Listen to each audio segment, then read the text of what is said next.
Welcome to the Honest Speed Show podcast dedicated to all things automotive. I'm Nate. I'm Wes. And today we have Matt Everetts from Hilliard Green Detailing Garage.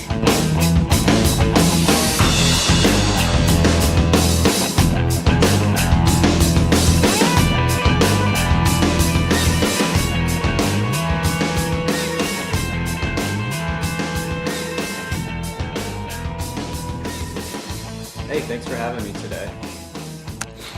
So, Matt, you do Hilliard Green Detailing Garage. How long have you been doing that? So 4 years now. I started it with my best friends at Geiger. When we were 16 years old, we just ended our sophomore year of high school. Just got our driver's licenses, and we both had cars that were used but new to us. Started experimenting with them, doing research, talking to a few pros, which I'll talk about later, that helped get us started, and we took off from there. And so that kind of led you into your educational route. So now you're in business operations management at Fisher College Business, The Ohio State University. Currently just starting my junior year, getting into more core business classes and things like that. I'm not sure where I'm going to go from there, but I'm hoping to continue detailing and possibly start other automotive related businesses in the future, using the education I'm receiving. If you were to give advice to anyone starting out, what would you tell them? Starting out, detailing or Yes. detailing?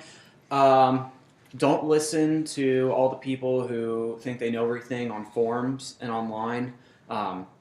Test products that seem interesting to you, and go from there. Everybody's going to tell you stay away from these cheaper brands, stay away from this, stay away from that, and that's not always the case, because there's still some things that aren't that expensive, things I buy in bulk, things that a lot of people say, oh, you use that? Yeah, I use it because I think it's a great product. And there's a lot of people who look down upon you for all sorts of stuff. A lot of, like I said, these people who think they know everything. So just do your own thing, figure out what works the best for you. Just lots of testing. But the thing is, with a lot of the no products or like the cheap products, is I found they're actually some of the best products to use. Oh yeah, starting off they're great. I started off using a ton of Meguiar's stuff that you could just buy in the store because that was all I knew. And going from there, I started buying Meguiar's products, their professional detailer line, in bulk, which is essentially a lot of their store-bought stuff, but it's a little more Focused. The Meguiar's Pro line is a little bit more catered to professional detailers. It works better in things, like full sun. It's a little bit stronger. Things that might be a little bit too aggressive for a beginner that doesn't know what they're doing or a do-it-yourselfer. But a lot of the Meguiar's stuff, everybody would say, "Oh, Meguiar's just store-bought stuff." But their Pro line is a lot of those products, the best things I've ever used. And yeah, there are really expensive products and tools and other things that I use. Geon, Ceramic Pro, other more elite products like that that are great. But there's still a good place for a lot of basic products.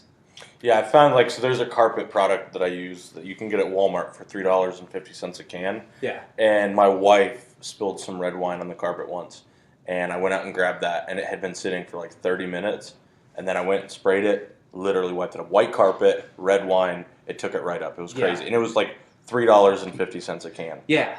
Yeah, and a lot of people are, think that they need to go buy the most expensive things that there are, and we've minimized, a lot of interior details to trying not to use chemicals at all because, all-purpose cleaners and other cleaners, can be, when you need them, they're good, but they can also be too aggressive at certain times. So we try to steam all the dirt out that we can and, go from there. And if it needs cleaners, we use that. But we try to stick to steam, water only because it, you don't damage anything, and it does a great job killing germs and pushing dirt out of cracks and crevices. Yeah, and so when you're dealing with some of these older, nichier vehicles, sometimes the 30-year-old plastic or the 20-year-old plastic isn't as resilient as it used to be. Yeah. So using that steam-water combo actually helps the longevity of those plastics. I was blown away with what Matt did with my Neon. It looks like a brand new car inside when it was done, and I already detailed it once before. Which Neon? The purple one. Tell them about the purple one. It is a super duper early car. It was built in 1193, which is 2 years technically before they were released. It's car number 505, and it's just a really early car. It's lived a questionable past at times. But you brought it back to like its glory. It's pretty much showroom condition right now. That's awesome. It is. It was in great shape. It was interesting to work on it because you don't see something that old in that type of shape anymore. And it's interesting working with those materials because there's a good argument for a lot of these cars from the 90s through about the mid-2000s, before a lot of companies went bankrupt and had financial issues. The materials they used when it comes to cloth seats and carpet especially are so much better than what they use in cars today. They clean up easier, they're softer to the touch, and they don't attract dirt as much as newer carpets do that are real thin. Yeah, and some of the glues that they used then too, like they held really well, but then when you put new materials are designed to react with new chemicals. Yeah. And that old stuff is not designed to react with new chemicals. Yeah. So it ends up breaking stuff down and yeah, and there's a lot of things that a lot of people will be like, oh, I can't get this out, these kind of defects out on my car, and it's an older car that's still original, and you have to go somewhat period correct with the way that you approach it because like your guys' Miata, it's a 1991, very early clear coat. When I tried to compound and polish that car, it didn't look good. I was getting all sorts of weird residue up in my pad. And it was drying the clear coat out a lot, and it just didn't look good. So I went and used what would have been at the time the only thing that was really on the shelf was just cleaner waxes and carnauba waxes. And I took cleaner wax in a machine, and it looked amazing after that. It glowed. Yeah. It looked like a red hot tamale. Yeah. I mean, it looked so good. It looked just like it would have new, I think. Mm-hmm. Yeah. Minus a few nicks here and there, just from age. And there's a lot of people who would tell you, a lot of these people who think, know-it-alls and all this stuff, like, oh, why would you do that? Nobody uses wax, nobody uses cleaner wax. So sometimes you have to do things like that. It's, that is what somebody would have used at the time. That paint was, developed in mind, with the thought in mind that this is what the current technology is in terms of protection. This person's going to be using this on it, so that's what it works with. Yep. Well, it's so much different working with modern paint and then early 90s paint. And then we have the Typhoon that has the gel coat on like a boat. Right. That's a completely different animal. The gel coat's a bear to work with too. Yeah, and especially when you get into early to mid 2000s German cars like your guys' 996 Turbo, they were experimenting with ceramic based clear coats. They take forever to correct. Mm-hmm. And because it takes a lot of heat. Oh yeah. It takes a lot. Sometimes it takes a lot of heat, sometimes it doesn't. It all just depends on how the paint was laid on the car and everything. Some cars the heat doesn't bother it. Other cars, especially newer cars, you want it to be completely cool to the touch. There's been a few cars where the heat's helped a little bit with moving the product around, and in a lot of other cars the heat will just make it suck the product in, and then you end up with a huge mess. It's just everything's a lot of trial and error. You got to spend. Every car we do a correction on, we spend basically an hour to 2 hours figuring out, all right, what's going to work. You got to test stuff on bumpers, which are most likely plastic, hood, doors, because certain things have different metal compounds depending on what kind of car it is. You got to find what works for it, and then you go from there. Well, with the Miata, it's got the front bumpers are notorious, especially on the red, is notorious for fading funky. Yeah. And I bet you that was a little bit of trial and error making that match the rest of the car. Yeah. That rear and front bumper on that Miata. Yeah. Yeah, and when stuff gets really dried out too, I've seen a lot of people when paint gets really dried out, they'll just go at it with, a compound. And compounds are, you squeeze some in your finger. It feels like broken up rocks in a bottle. It feels like sand. Somebody took, the viscosity of a wax and put particles of sand in it. That's that's what compound feels like. And single stage paints, you can think of it like your skin. When it's dry, you're not going to take some sort of charcoal rub and scrub it in, which would be like compounding a dried out car. No, you're going to use lotion instead of you're going to use lotion to essentially moisturize it. Matt did my purple neon right before Carlisle this year, and that was several months ago at this point. And it's been sitting outside at my new house and in the weather, and I went to spray it off yesterday when I moved it, and the water still beads up off of it, which just blows me away. Yeah, so what I did with that car is, since you had recently painted it, I went through, did a minor paint correction to it, because it was pretty good to begin with, and then did an isopropyl alcohol wipe down to prep the surface, and then I hit it with it's like a ceramic quick detailer, basically. It's Geon Cure. It's fantastic stuff. It's meant as a standalone product or as a maintenance product for ceramic coatings. And basically, it just has silicone dioxide, SiO2 content in it, which is highly resistant to a lot of harmful things that you're going to find on the road. Especially in the winter, salt and other stuff that spray up on your car while it's raining. A lot of the junk that you find while you're driving your car, especially on the highway, it's super resistant to that. And anything that's SiO2 based usually will last quite a long time. I was just blown away with how well it held up, especially on the frontal area of the car. I mean, it was covered in bugs. And you drove it halfway to Carlisle, right? Yeah, before we got a blowout. We had to actually wipe it down with alcohol because we pulled the fender off when we got home to sign it and kind of make it a memory item. Because it was quite the adventure. Part of that is we had a blowout somewhere in the middle of West Virginia going 70 miles an hour. The tire delaminated and ripped up the front end of my car pretty good. But we had to wipe it down with alcohol so we could sign it with Sharpie to get what Matt put on it off. Yeah, and even then, you wipe down usually anything that's ceramic based, the SiO2 content, it's really hard to remove.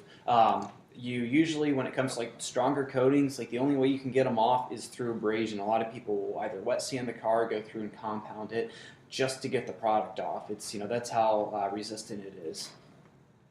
So speaking of that, how often do you get people that want a ceramic coating or a semi-ceramic? I'd say probably 1 out of every 8 people, I'd say now, as far as exterior details go. You still have, anybody who, our main market is basically a lot of middle-aged and on people. So usually those types of people are very traditional. They won't listen to what you have to say, and they want it waxed because them growing up, wax was the best thing you can put on your car.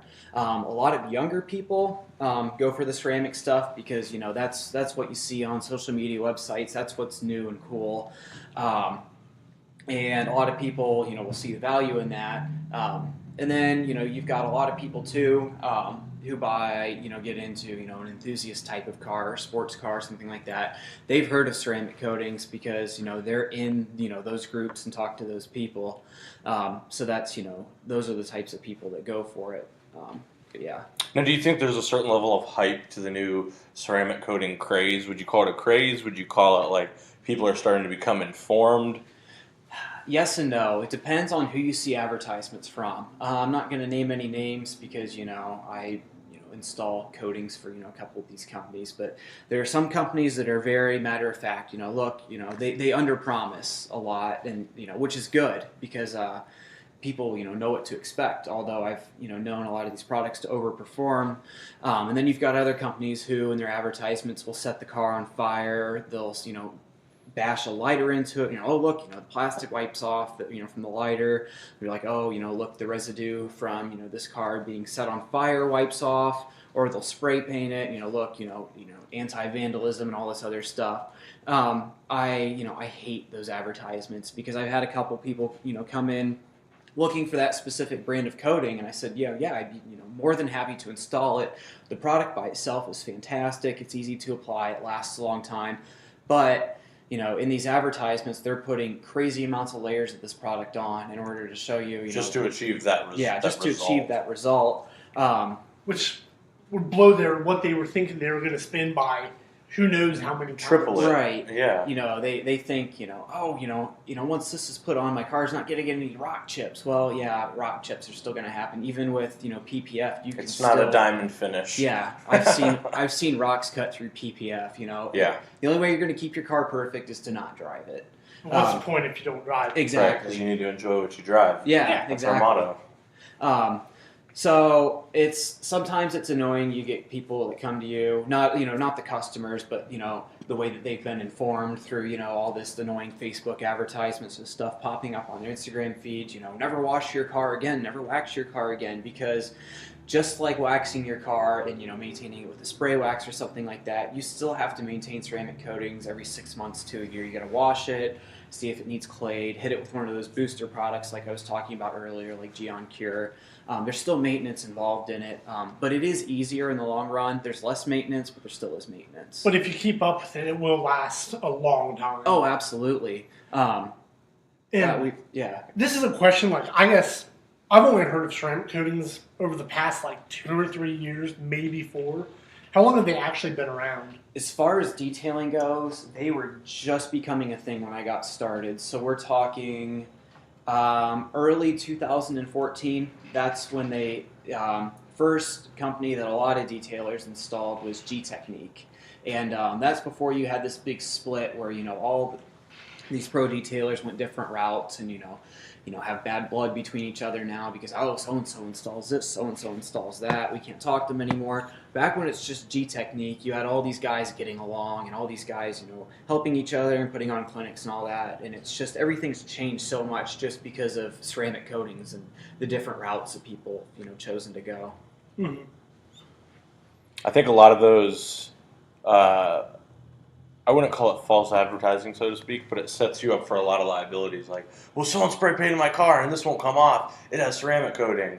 And that's got to make it tough for you as a small business owner. Yeah, it is. And because, we recently did a 5-year ceramic coating on a guy's car and just touched base with him a couple weeks ago, said, hey, how's everything holding up? And he said, it's good, but, I've got some rock chips.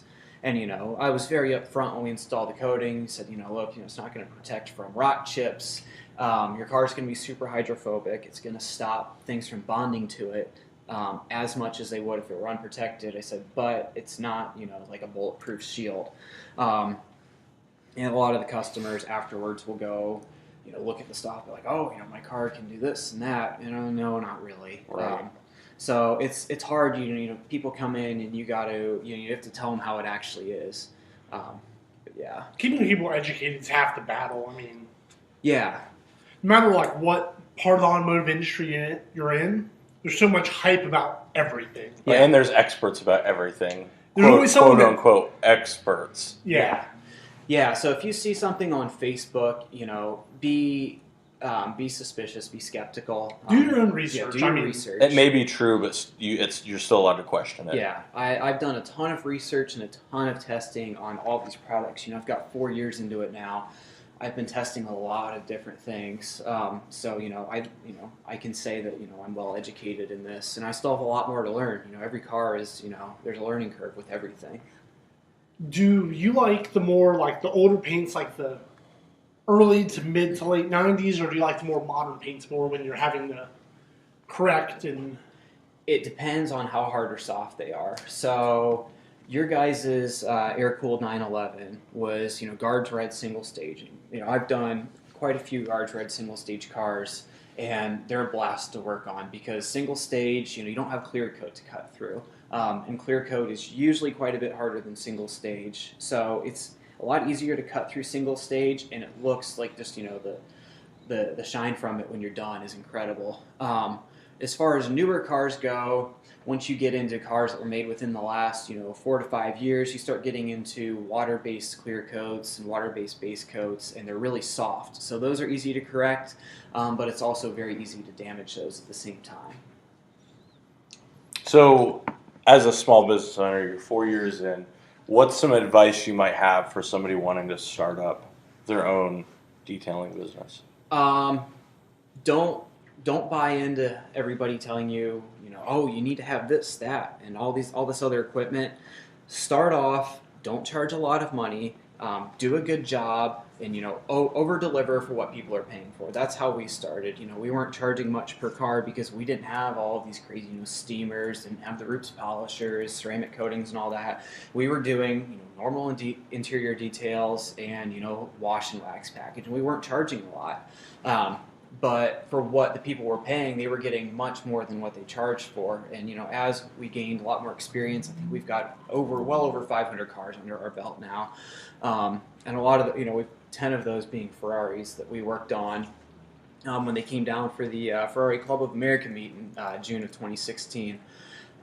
Once you have experience and once you view that your skills are worth this amount of money and that you can safely do all of these different types of things to cars, then you can start raising your prices, and it helps making appearances at local car shows, talking to guys, Right. Our partnership with you guys. It's helped us more than I could ever imagine. Porsche Club of America, Jeff got our information out, or Porsche Club of Ohio, I should say, got our information out, which has helped us so much. We've gotten a lot of business from that, which our partnership, with you guys is, one of the things I'm super fortunate for, and in the progression of our business. For sure. So, in a nutshell, don't buy everything you read online. Yeah. Start out slow, start out humble, but don't be afraid to network. Yeah. Yeah, definitely, and don't be afraid to ask other people questions. I've had a lot of people I even went to high school with that are trying to get into detailing. They message me and they seem timid at first because they think, oh, he's not going to help me. He's his own business, taking his business. There's plenty of cars to go around. There's thousands and thousands of cars here in Central Ohio. I'm not worried about somebody taking my business, and other people shouldn't be really worried about other people taking their business because there's plenty of cars to go around.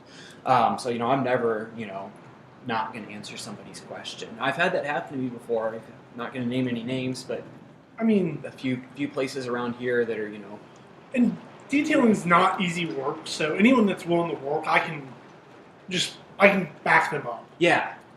Yeah, and I won't name any names around here, but I've had people, I'm just like, what'd you use on that? It looks amazing, or how many steps did this take? And you're like, oh, I can't tell you. Like, right. Yeah.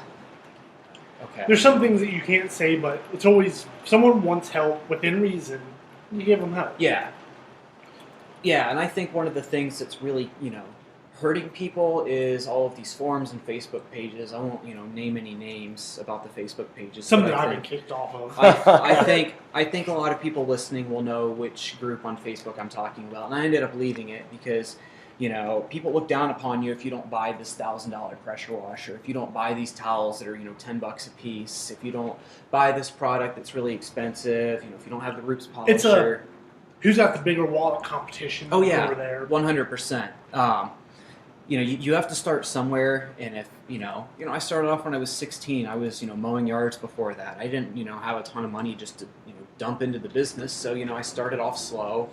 Build it up to where we are today, and we've got mostly professional equipment, professional chemicals, and you just buy stuff in bulk at that point. But it takes a while to get there. And there's some things that, like you said earlier, that you don't need the most professional of everything. Like that goes for anything you do. It's like even in the technician industry, you don't need every name brand tool known to man. Yeah. Most of the time, the lesser stuff works just fine for your day-to-day tech life. Like Harbor Freight. Yeah. I mean, people will send you to hell for saying Harbor Freight make great tools. So I used Harbor Freight sockets in a professional setting for 4+ years, and use them here and at home. My junkyard tool bag, I've never had an issue with one. Yeah. And people are like, oh, you need to buy the $500-$600 Snap-on sockets. No, you don't. Yeah, and before the big ceramic coating craze, everybody was using waxes that cost $500 or $600 just for a little can of it. But that can last them like 10 years. Yeah, maybe. it lasts a long time. But, you can still get a normal can of wax from, an auto parts store that lasts you a long time. And, I've tried some of these really expensive waxes. And, they're nice to use and they look good, when it's all said and done. But application, the cost of application per car is, astronomical compared to, my favorite store-bought wax is, there's two of them, Meguiar's Carnauba wax in the tin can and the Meguiar's Ultimate Paste wax in the tin can.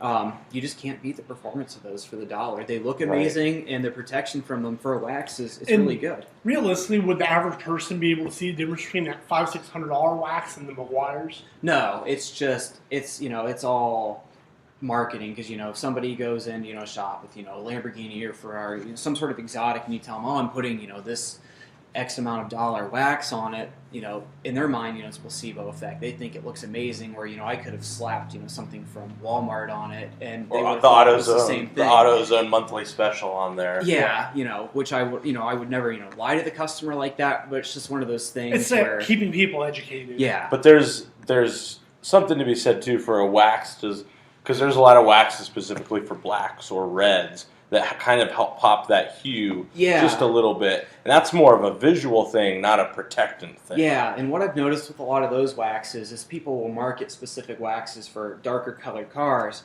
And if you read the nitty-gritty details on them, they don't really do anything for that colored car. They have, a small amount of abrasives in them, so you're essentially cutting off that top layer of haze on the car. Instead of just putting protection on. It's sort of, like an all-in-one polish and protect the car. Right.